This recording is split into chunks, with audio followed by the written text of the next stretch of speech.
में देखा था, वहां से वो बदलता पूरा स्वरूप देखता है और उस बुजुर्ग के ऊपर जो हल्की स्किन होती है ना, वो भी उतर कर कंकाल के रूप में अपनी पत्नी को देखता है। जब उसकी आंखें हैं नहीं, सिर्फ एक गड्ढे बने हैं जैसा कंकाल होता है, सिर्फ दांत दिखाई पड़ता है, वो उसको देखता है और एकदम से डर जाता, बड़ी तेज से ऐसे मारता है।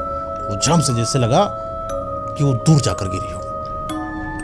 और ये बात सुनकर तांत्रिक बिल्कुल पागल हो गया। क्या कर दिया तुमने? क्यों मारा? ये तो मेरा आदेश नहीं था, सोचना चाहिए था पहले। तंत्र की क्रियाओं में विघ्न डालता है बालक, गलत कर दिया। तेरी इस हरकत की वजह से मुझे भी शायद अब मुझे मृत्यु तरीके से मिलेगी। वो जैसे पागल हालात में तांत्रिक हो गया, जैसे तांत्रिक को ये नहीं करना था विवेक को। ये उसकी बहुत बड़ी गलती थी। अब लगातार आत्माएं आती चली जा रही हैं, वो आत्माएं अपना स्वरूप बदलती चली जा रही हैं। घेर घेर कर आत्मा, एक नहीं, कम से कम नहीं 20 से 25 आत्माएं वहां पर आ गई। तांत्रिक की क्रिया का जो विघ्न पड़ गया ना भैया, वो उसका तोड़ नहीं था तांत्रिक के पास। 2-4 आत्माएं जैसे एक साथ आती हैं और तांत्रिक का गला दबाना चालू करती है। और वो जो आग जल रही थी ना, वो आग का डंडा उठा के जैसे तांत्रिक को मारा तो पूरा तांत्रिक वहीं पर जलने लगा और तड़पने लगा, चिल्लाने लगा। जिंदा हालात में कोई इंसान वहां जलता हुआ दिखाई पड़ा।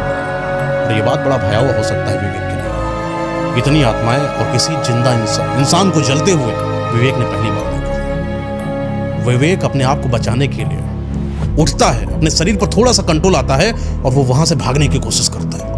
वो जंगल की रास्ता, वो सड़क और दूर पर सराय, जहां पर इतना कुछ हो चुका है, लगातार भागते भागते भागते भागते वो अपनी जान बचाने की कोशिश करता है। लेकिन जान बचाए तब जब अपनी जान बचाने का कोई उसके पास युक्ति हो। कहा जाता है कि वो जो विवेक था वो वहां से भागता है और भागते भागते भागते भागते सुबह हो जाती है और वो बच जाता है, अपने आप को बचा लेता है।